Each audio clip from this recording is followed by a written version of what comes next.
I want to thank you all for coming out. I want to let you know why I'm here. I'm here because I'm committed to business leaders, and there are a lot of business leaders in the room, some of whom I know. Why do I do this work? Well, I call myself a business visionary. It's a fluffy title, but I do have a gift of seeing solutions to problems very quickly. Probably my greatest achievement was building a company in 5 years from, like, you know, $27,000 credit card line, generating it sort of to 45 million then, so about $250 million revenues in today's value in 5 years. Taking it public and then selling all my shares a year later because they were screwing it up. When it spiraled down, I managed to take everybody out again and start a new company, which we grew from 0 to about, in today's money, about 20 million in, what guys, two years, 2.5 years? You know, I've had discussions about taking things in different directions, and people haven't. And damn it, you know, the company goes out of business 18 months later because they weren't prepared to take on a new mindset. You really, I mean, that's the sign of great leadership. So I'm committed to helping people see the problems and coming up with the solutions, which sometimes means they are part of the problem. I want each of you to go away realizing that this 4-step process that's called Stop, Think, Focus, Execute is really, really useful. So start by asking yourself, do you believe that you could achieve greater success than you're doing at the moment? If you answered yes, then you're in the right place. I believe you can chart a better course for yourself. So how did it start?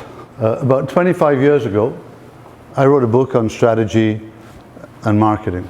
It was one of those ones that got us business, but it was really garbage. But in the middle of the book was Stop, Think, Focus, Execute. Kind of ignored it completely. I was so busy with technique and strategy and processes that I just went by. But Stop, Think, Focus, Execute is what I should have been writing about. And it's what I am doing now, because I realize I missed it, okay? I've been using it, but I've not been telling people. If I go back another decade from writing that book, I was in Scotland. I was married to the love of my life, Elizabeth. We met at university. Within a year we were married. Actually, within 6 months we were married. And she wasn't pregnant. Okay. Okay. In fact, it was 7 years before we had our first kid. Our son Kieran was born. My dreams had come true. Within 3 weeks of Kieran being born, my wife was diagnosed with leukemia and died 6 months later. I went into a complete state of turmoil. And it was in that moment that I created Stop, Think, Focus, Execute. This is actually where I went with my first wife when we found out she had leukemia. And we did Stop, Think, Focus, Execute. She said, what the hell am I going to do next? I did Stop, Think, Focus, and Execute, and made very untraditional decisions. So that was the first building block in the process that I've used to live my life. Don't let a crisis like that come. I mean, that was a personal crisis, but we all get ourselves into business crises and things like that. It is much easier to stop, think, focus, execute when things are going well than to wait till crisis. You make better decisions. I want to introduce a couple of friends that obviously I've talked about a lot with Stop, Think, Focus, Execute. And George is going to get up first and give us a little bit of great insight for people. When Phil told me about the program, Stop, Think, Focus, Execute, I kind of had this aha moment that I had done it 3 times in my life and not since. And I'm really realizing that I've got to make this part of my life, because the times when I have applied it, the 3 times, were the times I was probably most successful in my life. So when I did that, I didn't know that. And I only learned that that's what I did when Phil told me about the concept. So what did I do? I got the privilege of being CEO 3 times in my life. 1 for a large national association, trade association. 2, to be president of a CLEC, competitive local exchange carrier, that grew from 20 to 450 people. And 3 was taking over this, Brightline, with Susie. Each of those moments were a turnaround. But each of them were real challenges. The trade association had fractured. It was made up of 340 of the largest companies. and government departments in Canada that were telecom services. So I was a board member and led a very nasty political fight to basically take it over. And careful what you wish for, because one day I woke up and I'm the president. And half the members hate me. The second one, I was hired after working in the telecom industry as a CFO to take over a company. The third one was here. And so I was brought in to help get it going to where it should. So in all three, what happened was I literally went away, an hour away from here. And I spent one day for the first one and 2 days for the second one in isolation. And so I thought, okay, I know enough about these areas, like what's that destination going to look like? And so what I did, and I didn't know it, part of my first focus that then became the execute was I called town hall meetings in 12 cities from St. John's, Newfoundland to Victoria, BC. And I said, look, I'd like to meet each of you for an hour or two, and I'd like you to come to the meeting with 3 ideas, and amazing things came out. Now I've got some really interesting ideas that I'd never thought of, how to get there. Crazy things. Like someone had the idea of use magicians to launch the buildings by delivering a package to each telecom decision maker in that building. So the magician comes in and does all sorts of cool things, reception lets you through. 90% response rate to bring the key. And that idea came from the receptionist. Fast forward the trade association, I'm meeting with Michael Wilson, the Minister of Finance. I'm meeting with Perrin Beatty, the Minister of Communications. Why? Because part of our plan was a whole media strategy to get us in the front page of the Globe, a business section, as a trade associations to be made to be reckoned with. On the telecom side, we built out the network, and we were the first digital competitor to the phone companies in Canada. And Brightline is the best co-work center there is. So having a plan, executing, it works. So that's kind of my stop, think, focus, execute. So stop. What is stop? It's discovery. And it begins with a period of what I call decisive isolation. Something that we don't get ourselves into nearly enough these days. It's the purest time. And if you don't get that decisive isolation, you don't get clarity. And certainly on our program, it's followed by something called decisive collaboration, which between the two of them is awesome in terms of the stop period. It's an integral part of building something successful. And I like to always say that when you go into a stop phase, you have to go in without rules. And I really believe that it's something we've forgotten about. The retreat we go on, stop and think, take a full day. So just to give you a sense, that's how important we look at it. Most significant achievements are made when you take the time to stop. So Celine, can I hand over to you? Celine is one of the team. We're going to do a bit of a stop exercise, but when you're at a 3-day event and you can actually separate and go off and have time is really different than in a room of 25 or 30 people in close quarters. We're going to take a few minutes, and this is about going internally and decisively isolating inside, since we are in a room full of people. I'm going to ask you all to close your eyes.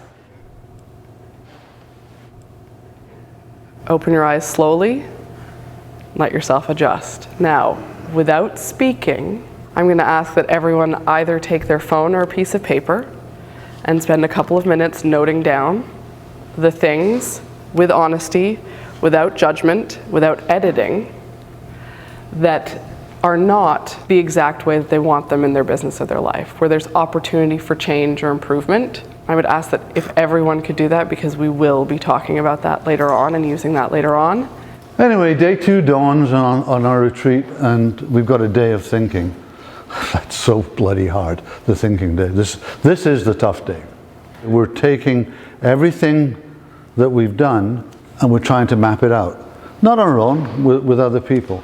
But before I get much further into think, SHARLEEN, this is the most successful time of your life, as far as I'm concerned. I want you to talk about stop, think, focus, execute. A little bit about myself. I am an engineer, I'm an artist, I am passionate about comic books. My heart is in startups and entrepreneurial projects, so I was the first product manager for WinFax. And then I moved to a company called Alias Wavefront, and we had a product called Maya. And at that point, Phil and I bumped into each other again, and we decided to do a startup called Cyberworld. At Cyberworld, I helped build the entertainment group, and we had partners ranging from, we built virtual worlds and games for Pokemon 2, the movie. We did Universal Studios, we did Warner Brothers, DC Comics, and I got to work with Stan Lee for 2 years. You know, at that point I started actually not feeling very well. I was diagnosed with something called rheumatoid arthritis, which is an immunity disorder, right? So your body is attacking itself. And of course, the first thing the doctors tell you is medication, right? So they push the pills. Methotrexate, which is an anti-cancer medication. It was nasty. It will kill your liver. And about 5 or 6 years ago, I came to the point where I had to make a decision. And Phil tells me I did this stop, think, focus, execute, and I didn't even know it. I was, at that point, handicapped. I was in a wheelchair. I had canes to walk, and I was a size 22. I was huge, and everything was swollen. But my health was still deteriorating, so I had to fix that. So I had to really stop and sort of think about where I was going to go. So I had 2 options. I could wither away and die, which was the current course. I lost all mobility at that point. I could not walk. Or I could take matters into my own hands and try to fix this. So I started doing some research, and I came across this chef in New York City named Seamus Mullen, and he had RA, and he had the same situation. And he came across this naturopath doctor who, using science and diet, was able to overcome a lot of the immunity disorders. I cut gluten, dairy, red meat, nightshades, which is a form of vegetables, and I started taking probiotics and trying to exercise. And within about a week and a half, I was walking. So, thank you. Thank you. If stopping is important just to get yourself in that place you need to be, thinking is critical, but objective thinking, that is what makes thinking successful. If it's not rational, if it's not logical, then it's likely not going to succeed. So when you're planning and considering the impacts of change, you have to be objective. We tend to have a habit of making our thoughts fit what we want versus fitting what can be achieved. The stopping and thinking is really where it's at. We have another little exercise for you. Because we are in a smaller group and we are doing this in quick and dirty fashion for thinking, I'm going to ask that everyone find a partner, ideally someone you don't know really well. Each person is going to spend 5 minutes sharing the list that they came up with. And the other person is going to have 1 minute not to agree with or disagree with, but it's about asking questions to open it up, because part of think is gathering information and figuring out what can be changed, what you're overlooking, what obstacles are. So the other person's job is to be that outside voice. The original person doesn't have to answer the questions necessarily, but just gather them for consideration. And then 5 minutes for the second person with 1 minute of questions. So if everyone pairs up in like 30 seconds, when everyone's paired up, I'll shout out the start time.